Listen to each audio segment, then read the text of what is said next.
प्यारे प्रभु के दास दासियों को सबको जय मसीह की। परमेश्वर आप सभी को बहुत आशीष दे। तो मैं आप सभी के लिए फिर से एक परमेश्वर का वचन लेकर आया हूँ, परमेश्वर की आज्ञाओं को लेकर आया हूँ। परमेश्वर का वचन कहता है मेरी आज्ञाओं को मानो। जैसे पिछले वीडियो ने हम बताए थे, परमेश्वर ने कहा मेरी आज्ञाओं को अपने हृदय में रखे रहना। परमेश्वर का जो पिछले वीडियो में मैं बताया था, परमेश्वर कहता है अब मेरी आज्ञाओं को अपने हृदय में रखे रहना, इससे तेरी आयु है वो घटेगी नहीं परंतु बढ़ेगी। तो मेरे प्यारे या परमेश्वर के दास दासियों से मैं एक बार फिर से ये वचन लेकर आया हूँ प्रभु के लिए। प्रभु आप सभी को बहुत आशीष देता रहे। तो हम सब एक परमेश्वर का एक वचन लेकर आए हैं। मती का 19 से हम पढ़े, मती का 19:16 से हम यदि पढ़ेंगे। पता है ये वचन क्या है? धनी युवक और अनंत जीवन। समझना, परमेश्वर कहता है धनी युवक यानी कि धनी मनुष्य और अनंत जीवन। पता है एक धनी मनुष्य था जो प्रभु यीशु मसीह से क्या पूछता है। आइए हम पढ़ेंगे, मत्ती 19:16 से हम पढ़ेंगे कि धनी मनुष्य जो है प्रभु यीशु मसीह से क्या पूछता है कि एक मनुष्य यीशु के पास आया और उससे कहा, हे गुरु मैं कौन सा भला काम करूं। आमीन। ये जो धनी मनुष्य है ना, ये पूछ रहा है प्रभु यीशु मसीह से कि हे गुरु मैं कौन सा भला काम करूं कि तू मुझसे भलाई के विषय में क्यों पूछता है। आमीन। यदि हम पढ़ेंगे समझने वाली बात है मेरे भाइयों और बहनों। एक धनी मनुष्य जो है ना, वो प्रभु से पूछ रहा है, यीशु मसीह से पूछ रहा है, गुरु मैं कौन सा भला काम करूं कि अनंत जीवन पाऊं। आमीन। प्रभु से पूछ रहा। परमेश्वर उसे क्या कहता है जरा ध्यान से सुनेंगे। उसने उससे कहा, तू मुझसे भलाई के विषय में क्यों पूछता है। आमीन।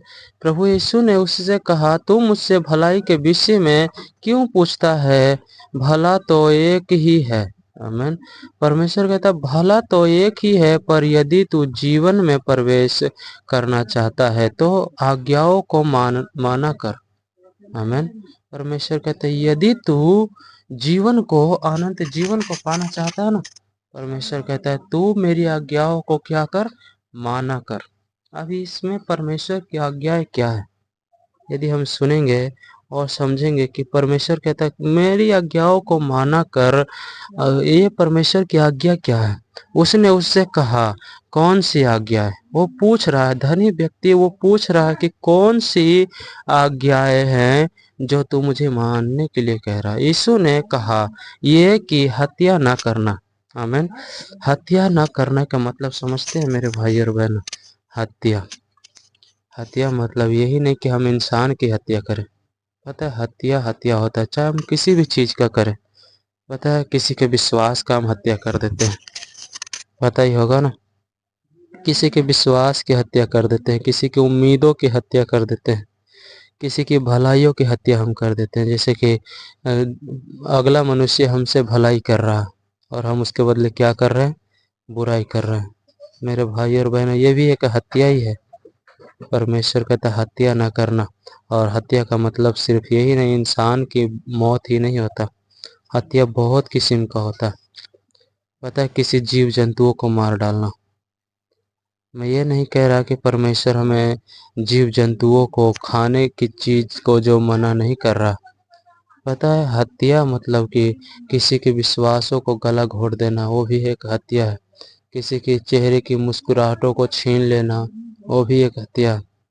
किसी की झूठे जैसे कि विश्वास दिलाना कि मैं तुम्हारे जीवन भर तुम्हारे साथ रहूंगा।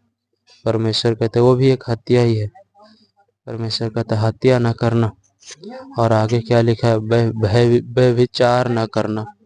आमीन। व्यभिचार का मतलब समझते हैं ना, बहुत अच्छे से समझते होंगे क्योंकि मुझसे ज़्यादा समझदार आप सब हैं, मैं विश्वास करता हूँ। आमीन। परमेश्वर कहता है व्यभिचार भी ना करना। व्यभिचार करने का मतलब समझ रहे हैं, किसी भाई बहनों के लिए गंदे नज़र से देख लिए, जो किसी विश्वासी भाई बहन हो या संसार के भाई बहन हो, हम उसको गलत नज़र से देख लिए हैं। उसके लिए अपने मन में, अपने हृदय में गलत सोच बैठा लिए हैं। वो भी एक व्यभिचार होता है। व्यभिचार का मतलब नहीं कि हम पराई स्त्री को छेड़कर ही व्यभिचार करें। पता है कितने को हम देख कर भी व्यभिचार कर बैठते हैं। कितने को अपने मन में है ये बुरे व्यवहार सोचना भी एक व्यभिचार होता है मेरे भाई और बहन। किसी बहन को गंदे नजर से देखना भी व्यभिचार होता है। तो मेरे भाई और बहनों, परमेश्वर कहता व्यभिचार न करना। और यहाँ पे लिखा है चोरी भी न करना। चोरी चोरी न करना। पता है आप चोरी के विषय में क्या क्यों कहता है परमेश्वर? चोरी का मतलब ये नहीं कि हम 5 लाख 10 लाख या मतलब बहुत बड़ा चोरी करें। परमेश्वर कहता है चोरी मतलब कि किसी भी तरह की चोरी भी मत करना, चाहे वो 1 रुपए की हो, 10 रुपए की हो, 10 लाख की हो। परमेश्वर कहता है चोरी चोरी होता है, चाहे तो हम छोटा चोरी करें या तो बड़ा करें। परमेश्वर कहता है चोरी ना करना। आमीन। परमेश्वर हमसे कहता है किसी भी तरह की कोई चोरी ना करे। यदि हम किसी के खेत से कुछ चोरी कर रहे हैं, या तो किसी के घर से, या तो किसी की जेब से, या तो किसी की बैंक बैलेंस से चोरी हम करते हैं, मेरे भाई और बहनों, हर प्रकार की चोरी परमेश्वर कहता है चोरी ना करना। आमीन। झूठी गवाही ना देना। पता है बहुत से ऐसे विश्वासी भाई बहन हैं जो झूठी गवाही देता है। झूठी गवाही का मतलब समझते हैं? मैं ये नहीं कह रहा परमेश्वर के हुजूरी में गवाही ना दे। झूठी गवाही का मतलब झूठी बातें हमें परमेश्वर के खिलाफ में नहीं बोलना। मतलब परमेश्वर को हम अपने अपने अपने लिए उसके नामों को हम इस्तेमाल ना करें। परमेश्वर कहता है झूठी गवाही भी ना देना। अपने पिता और अपनी माता का आदर करना। पता है परमेश्वर हमें क्यों कहता है अपने पिता और अपनी माता का आदर करना? क्योंकि परमेश्वर भी कहता है तेरे माँ बाप वो माली हैं, आमीन, जो वो तुम्हें छोटे से लेकर बड़े होने तक तुम्हें संभाल कर रखता है। आमीन। एक पौधा से लेकर एक बड़ा फूल फूलाने तक तुम्हारी माँ, तुम्हारे पिता तुम्हारी रखवाली करते हैं। आमीन। परमेश्वर कहता है अपने माता और अपने पिता का आदर करना, और अपने माता और पिता का कभी भी अपने माता और पिता से कभी गलत व्यवहार ना करना। आमीन। परमेश्वर हमें क्यों कहता है अपने माता और पिता का आदर करना, और अपने पड़ोसियों से अपने समान प्रेम रखना? पता है क्यों परमेश्वर हमें सिखाता? पता है मेरे भाई और बहनों, इनका वचन सिखाने का मतलब ये है कि तुम हर जगह जाओ ना, कहीं भी जाओ, आप कहीं भी किसी भी जगह पे जाओ, आपके अंदर यदि स्वभाव हो ना, प्रेम हो ना, वहाँ पे अनजान जगह पर भी लोग आपसे प्रेम करने लगेंगे। आमीन। यदि हम में प्रेम ना हो तो मेरे भाई और बहनों, आप अपने घर में ही पराये हो जाएंगे। मैं ये बात बहुत अच्छे तरह जानता हूँ, क्योंकि मेरे अंदर भी गुस्सा, बहुत कुड़कुड़ाहट रहता था।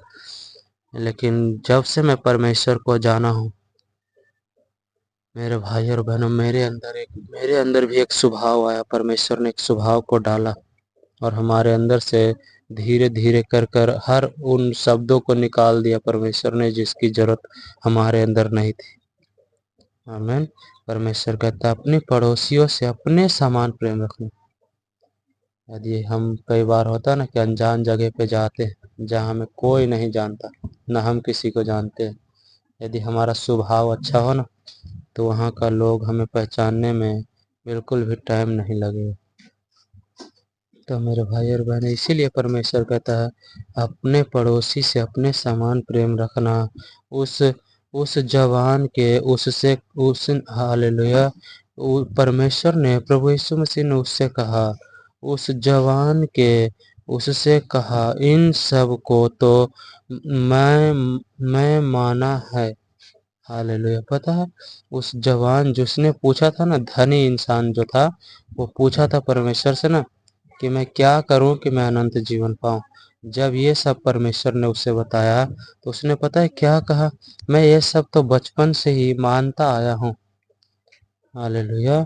पर उसने उस जवान ने कहा, मैं ये सब आज्ञाएं तो मैं बचपन से मानते आया हूँ, तब अब मुझसे किस बात की घटी है। हालेलुया।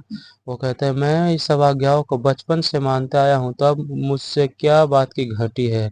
यीशु ने उससे कहा, यदि तू सिद्ध होना चाहता है तो जा अपना माल बेचकर कंगालों को दान कर दे। आमीन। पहले हम सुनेंगे, याद रखेंगे शुरू से इस वचनों को कि परमेश्वर कहता है यह धनवान व्यक्ति था जो अनंत जीवन के विषय में प्रभु यीशु मसीह से पूछने के लिए गया था। पता है उससे क्या कहा? यीशु ने उससे कहा, यदि तू सिद्ध होना चाहता है तो जा अपनी सारी संपत्ति बेचकर कंगालों को दे दे और तुझे स्वर्ग में धन मिलेगा। पता है उस व्यक्ति का जो हाल था, बहुत उदास हो गया वो। आमीन। वो यहाँ लिखा है। आमीन। प्रभु कहता है कि वो अपनी सारी संपत्ति बेचकर कंगालों को दे दे और तुझे स्वर्ग में धन मिलेगा, स्वर्ग में धन मिलेगा और आकर मेरे पीछे हो ले। बता, प्रभु ने उससे कहा अपनी सारी संपत्ति जा और कंगालों को दे दे और फिर आना और उसके बाद मेरे पीछे हो लेना। परंतु वो जवान ये बात सुनकर उदास होकर चला गया। हमें, क्योंकि आप सब जानते होंगे मेरे भाई और बहनों की धन संपत्ति कमाने में कितने मेहनत लगता है। परमेश्वर कहता है वो मेरी नज़र में कोई मोल नहीं। पता है धन संपत्ति परमेश्वर के नज़र में कोई मोल नहीं रखता।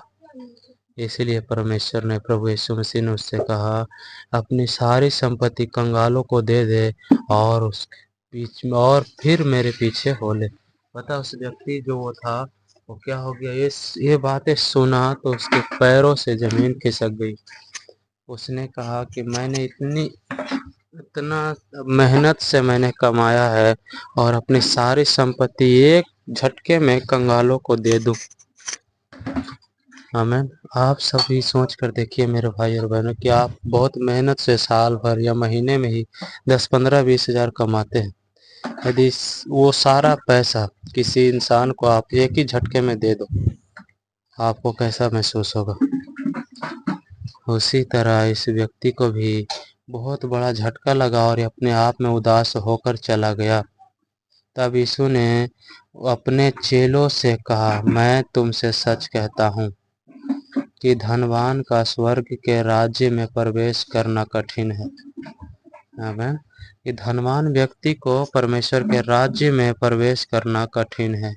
तुमसे फिर कहता हूँ कि परमेश्वर के राज्य में धनवान को प्रवेश करने से ऊँट का सुई के नाके से, आमीन, कि सुई का जो नाका होता है ना, ऊँट ऊँट तो देखे अब कितना बड़ा होता है वो, और सुई कितना छोटा सा होता है।